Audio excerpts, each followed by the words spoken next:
का हमारा जो मुख्य उद्देश्य है वो यह है कि बीना को जिला बनाने के नाम पर उपेक्षित रखा जा रहा है।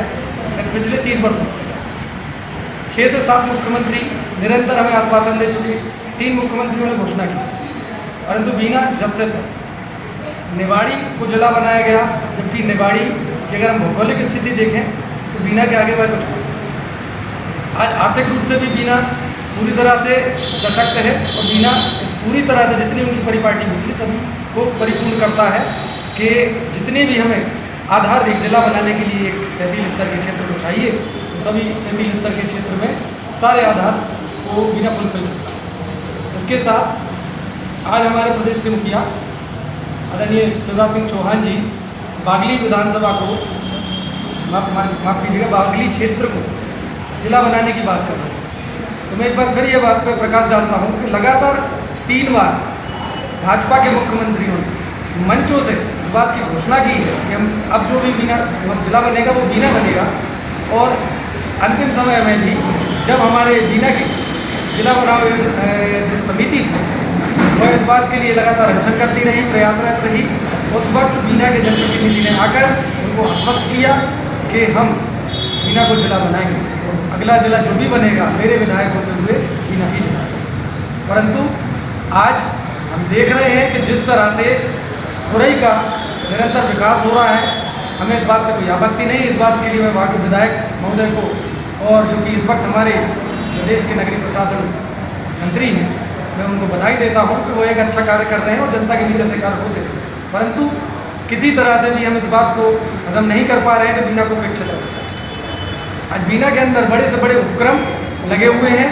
अगर मैं बात करूं सिर्फ बीना रिफाइनरी की, तो जितना मेरे पास आंकड़े हैं वहाँ के व्यक्ति मुझसे जुड़े हुए, वहाँ के अधिकारियों से मेरा संपर्क है, मैंने उनसे आंकड़े लिए तो उनका कहना है कि न्यूनतम 350 करोड़ रुपए महीने का इनका प्रॉफिट है रिफाइनरी का, जिसका 2.67% CSR की राशि बनती है और जिसके आधार पर बीना का विकास किया जाना चाहिए। परंतु यदि हम देखें विगत पिछले 12 वर्षों से 2008 में इसकी जो सुचारू रूप से हमारी रिफाइनरी चालू हुई, उसके बाद से ही निरंतर CSR का पैसा कहाँ जा रहा है इसकी हमें कोई जानकारी नहीं। RTI के दायरे में हमारे क्षेत्र के लोगों ने RTI लगाई, लेकिन RTI का कई बार जवाब। लेकिन हम इस बात की मांग अब नगरीय प्रशासन मंत्री जी जो कि खुरई से इस वक्त विधायक भी हैं, हम उनसे इस बात की मांग करते हैं कि यदि आप ऐसा सोचते हैं कि एक ज़िले के अंदर एक हेडक्वार्टर से आप राजस्व को ले जाकर अपनी विधानसभा का जीर्णोद्धार करते हैं, इस बात से हमें कोई दुख नहीं है। लेकिन परंतु अगर यह राशि बीना की है और बीना के हित में उपयोग ना हो तो ये बीना को चले जाने के बाद। और मेरा यह मानना है कि जिस तरह निरंतर शिवराज सिंह जी द्वारा इस तरह की घोषणा की जाती रही, हम इनको क्या मान लें?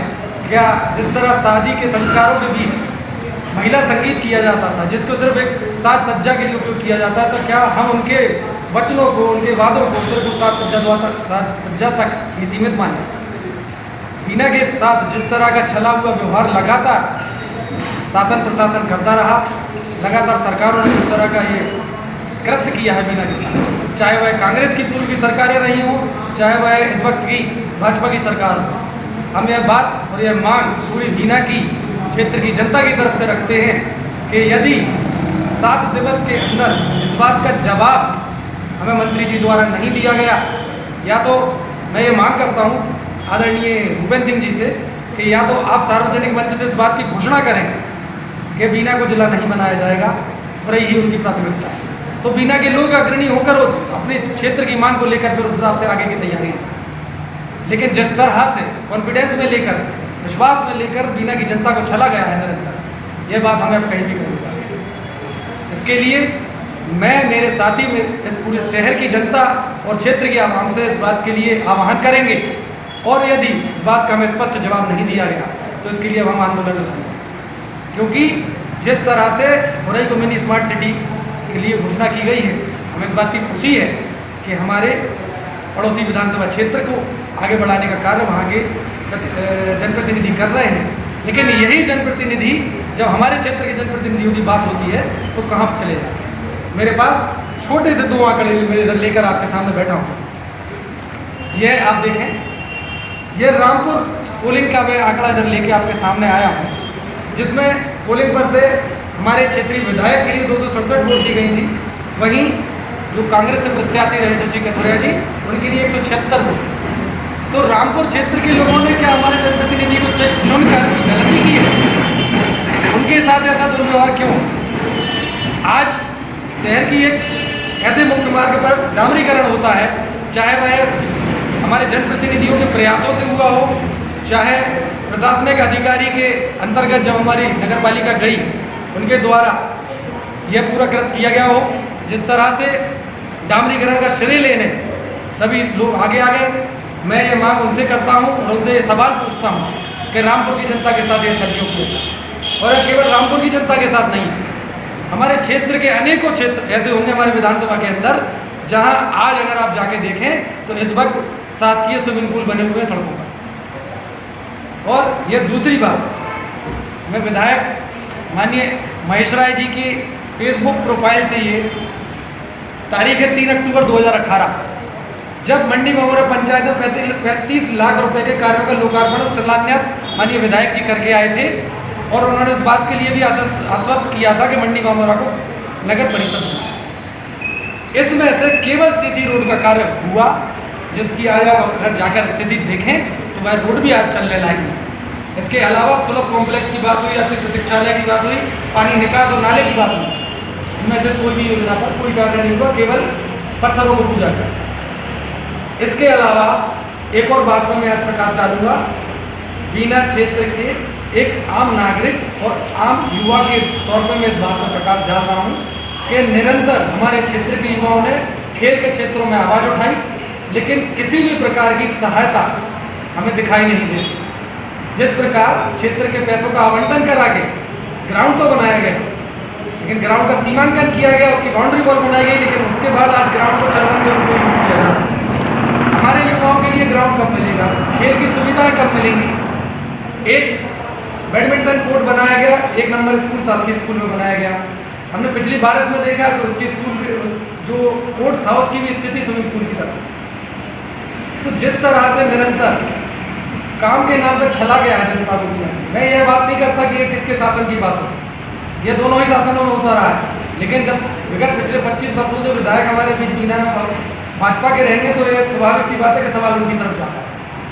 हम बात करते हैं खिमलासा में भी ग्राउंड बनाया गया, आज उस ग्राउंड की क्या स्थिति आप जाके क्या दोनों ही ग्राउंड को खेलने योग्य बनाया गया? आज हम बात करते हैं बीना में सोलर प्लांट लगा दिया गया, जिस क्षेत्र में लोग जाके टहलते थे, खेलते थे।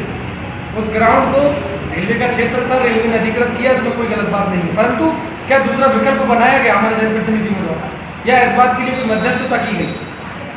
आज बीना में RPF ग्राउंड है, लेकिन उसकी बाउंड्री वॉल तक टूटी पड़ी है। क्या उसके जीर्णोद्धार के लिए कोई बात नहीं हो जानी चाहिए? क्या हमारे क्षेत्र के युवाओं को हक नहीं है तो उनको पार्क मिले? एक पार्क यहाँ पर अभी थोड़े ही समय पहले URL के प्रशासन प्रबंधन द्वारा उसका रंग रोगन कर, उसको सुधार कर आज इस लायक बनाया गया है कि लोग उसमें जा सकें। पर क्या उसकी इतनी क्षमता है कि उसमें अगर एक साथ 600-700 लोग पहुँच जाएँ तो उसके अंदर घूम सकें? इसके अलावा CSR की राशि से काम क्या होते हैं हमारे शहर में? हमने देखा कि यहाँ पर हमारे शासकीय अस्पताल में भी कुछ वार्ड उनके लिए तैयार किए जा रहे थे, पर कितने वार्ड तैयार हो पाए? 12 सालों की CSR की राशि का अगर हम आकलन करें तो मुझे नहीं लगता कि 1% भी उस हिसाब से काम हुआ। गांधी मूर्ति जो उसकी अम्बेडकर मूर्ति के पास जाकर उन्होंने उसका जीर्णोद्धार किया। इस बात की हमें खुशी है क्योंकि संविधान के जनक और रचयिता आदरणीय बाबा साहब अम्बेडकर जी की मूर्ति का उन्होंने रख रखाव किया, हमें इस बात की खुशी। परंतु उसी वर्ग के अनुयायियों के लिए क्या? आज अगर आप जाके देखें भीमबाड़ क्षेत्र में, आप जाके देखिए नई बस्ती के पिछड़े क्षेत्रों में, तो वहाँ के लोगों के लिए क्या व्यवस्था? हमारे क्षेत्र में 2 फ्लाईओवरों का काम चल रहा था, एक फ्लाईओवर अधूरा है, गड्ढे में गिरकर बच्चों की मौत हो जाती है। इसके लिए कौन जिम्मेदारी लेगा? क्या हमारे जनप्रतिनिधियों ने उस जिस संस्था ने उस काम को लिया रखा है, अधूरा छोड़ा हुआ है, उसके ऊपर कोई केस दायर करवाया क्या? यही दूसरी बात हम करते हैं अगर झांसी गेट की, तो झांसी गेट को पूर्णतः बंद कर दिया। आज ब्रिज का काम भी रुका पड़ा और अंडरब्रिज से निकलने के लिए आपको तैर के जाना है। तो क्या इसके आपदा प्रबंधन किए गए? काफ़ी लंबे समय से हम देख रहे हैं, एक प्रथा पहले चलती थी, पक्ष और विपक्ष की दोनों पार्टी के लोगों को बुलाकर हमारे क्षेत्र के जो प्रशासनिक अधिकारी हुआ करते थे वो बुला के आपदा प्रबंधन की मीटिंग करते थे, शांति समिति की बैठकें हुआ करती थी। शांति समिति की बैठकें इस तरह से हुआ करती हैं कि जो क्षेत्रीय जनप्रतिनिधि होते हैं सिर्फ उनके 2-4 खास लोगों को बुला के वो बैठक संपन्न की जाती है। इसके अलावा आपदा प्रबंधन को लेकर कोई बात नहीं। आज किसी भी ग्रामीण क्षेत्रों में जाके आप देखें, लोगों के घरों में पानी भर रहा है, सड़कों की हालत बेकार है। ईंटी रोड की आप बात कर लें, शायद इस पर डामरीकरण किया गया कुछ दिन पहले, कुछ समय पहले, लेकिन हालत उसकी घर से फंसा दी। तो इस तरह के कार्यों को जिस तरह से अंजाम दिया जा रहा है, क्षेत्र के राजस्व का उपयोग भी किया जा रहा है, तो इसको सही तरह से क्यों नहीं? यह बात स्वतः ही हमारे जनप्रतिनिधियों को कटघरे में खड़ा है। इस वक्त हमारे साथ रोहित विश्वकर्मा जो कि गांधी वार्ड के निवासी हैं, ये मौजूद हैं। गांधी वार्ड से ही हमारे क्षेत्र के जनप्रतिनिधि और नगर पालिका अध्यक्ष माननीय सुश्री नीतू राय जी भी आती हैं। लेकिन क्या क्षेत्र की हालत इस तरह है इस वक्त? जिस वार्ड की वो निवासी हैं उस वार्ड की आप हालत जाके देखें। कचरा गाड़ी 10-10 दिन नहीं पहुंचती है। क्षेत्र में जो प्लॉट खाली पड़े उनके ऊपर कचरा फेंका जा रहा है। पानी भर रहा है तो उसके लिए कोई बातचीत नहीं हो रही। अगर लाइट चली जाती तो 1 हफ्ते तक बात करने के लिए ऐसा है कि 7 दिन 8 दिन इस तरह की स्थिति बनी रहती है क्षेत्रों में। कचरा गाड़ी नहीं पहुंच रही, लाइट चली गई, 24 घंटे कोई नहीं पहुंचा। व्यक्ति खुद बारिश में भीगते हुए पहुंच रहे हैं। वो 1 करोड़ से ज़्यादा का राजस्व बिना क्षेत्र से सिर्फ जाता है प्रतिवर्ष। तो बात हो रही है जिला बनाने की बागली विधानसभा। बागली अगर इस वक्त मैं पूछ लूँ यहीं बैठे लोगों से बीना, तो किसी को मानचित्र में ठीक से नहीं पता होगा कि बागली किस जगह है। तो बीना एक ऐसा है क्षेत्र है जो पूरे भारत में इस वक्त मानचित्र पे कोई भी बता देगा उंगली रख के इस जगह बीना केंद्र है। तो क्या इस तरह की प्रतिक्रिया लगातार हमारी केंद्र सरकार द्वारा, हमारी राज्य सरकार द्वारा और हमारे स्थानीय जनप्रतिनिधियों द्वारा जिस तरह का व्यवहार बीना के साथ हो रहा है, क्या यह सहन करने योग्य है? क्या विपक्ष भी पूरी तरह मर चुका है? क्या यह इन्हें मान लिया है? यह सारे सवाल विपक्ष से भी होते हैं। मैं खुद विपक्षी दल का साथी हूँ और मैं उनसे भी सवाल करता हूँ कि शायद विपक्षियों की भी ऐसी कुछ ना कुछ तो प्रतिक्रिया रही हैं जिसके चलते आज हमारे जनप्रतिनिधि निरंकुश होते जा रहे हैं। तो हमें आम जनता की तरफ से इस बात को रखना हो, ना कि सिर्फ एक जनप्रतिनिधि के खिलाफ हम बात करें या हम किसी दल विशेष की बात करें। रही बात मंडी बामोरा की, तो जब तक हम अपनी उप तहसील क्षेत्र माना जाए, अगर मेरे हिसाब से उसको माना जाए तो उप तहसील अब तक बना दिया जाना चाहिए। लेकिन जब तक हम उसकी बात को नहीं करेंगे, उसके लिए हम आगे नहीं बढ़ाने की कोशिश नहीं करेंगे, तो मुझे नहीं लगता कि जो बेस हमें बनाने हैं जिला वो बेस इतने अच्छे से बनाए। और भी सारी बातें हैं। अगर हम इसको एक तरीके से ऐसे देखें कि कितनी लंबी दूरी तक यह तहसील फैली हुई है, तो मेरे हिसाब से 65 से 70 किलोमीटर की दूरी तक अगर देखा जाए, वहाँ हम देवल के आगे से जाके देखें और इधर जाके अगर देखें मंडी पहुँच 65 से 70 किलोमीटर की दूरी पर यह तहसील है। बिना हो सकता है कि मतदाताओं के रूप में एक छोटी विधानसभा तो बिना जैसे कि मुझे ज्ञात है कि मध्य प्रदेश की दूसरी सबसे छोटी, परंतु ना ही राजनीतिक हम इसकी घोर निंदा करते हैं, इसका विरोध करते हैं और इस बात का हम जवाब आदरणीय मंत्री जी से मांगते हैं कि मंत्री जी, हो सकता है आप पूरे विधानसभा के प्रतिनिधि हैं, परंतु आप इस प्रदेश के एक मंत्री भी हैं और आपका ये दायित्व बनता है कि बिना को किसी तरह उसका हट दिया जाए, उसको वंचित ना रखा जाए। और यहाँ के लोगों ने हमेशा उसको प्रूफ किया है, बढ़ चढ़ के हमेशा अलग अलग क्षेत्रों में जाकर हिस्सा लिया है। जिस तरह बाहर के लोगों ने आकर भी इस क्षेत्र से विधानसभाएं लड़ी, वो आके जीते, मंत्री बने और भी बड़े बड़े नेताओं के यहाँ से संबंध रहे, चाहे वह भाजपा की बात हो चाहे वह कांग्रेस की बात। लेकिन जिस तरह का हमारे साथ छलावा किया गया, जिस तरह का हमारी मेहनत में पानी फेरा गया है, 1991 में मेरे पिता ने खुद किसी मंच की जो भी जिला बनाव समिति की अध्यक्षता की, उस वक्त भी पूरे निकटतम क्षेत्र इस बात के पक्ष में थे कि हम सब मिलकर इस जिले को बनाए, परंतु राजनीति के चलते बिना एक बार पहले भी शिकार हुआ था और इस वक्त भी जो चल रहा है यह भी आज के परिवेश में बिना को शिकार किया जा रहा है, जिसको हम कतई बर्दाश्त नहीं करेंगे। और एक सार्वजनिक मंच लगाकर मैं ये नहीं कहता कि कांग्रेस या भाजपा का मंच होगा, यह एक सार्वजनिक मंच होगा, बीना की आम जनता और आवाम का मंच होगा। हम इसका विरोध करेंगे और ज़रूरत पड़ी तो हम भूख हड़ताल पर भी बैठेंगे और हर तरह से जितना भी संभव गांधीवादी तरीके से विरोध होगा हम उसका विरोध करेंगे।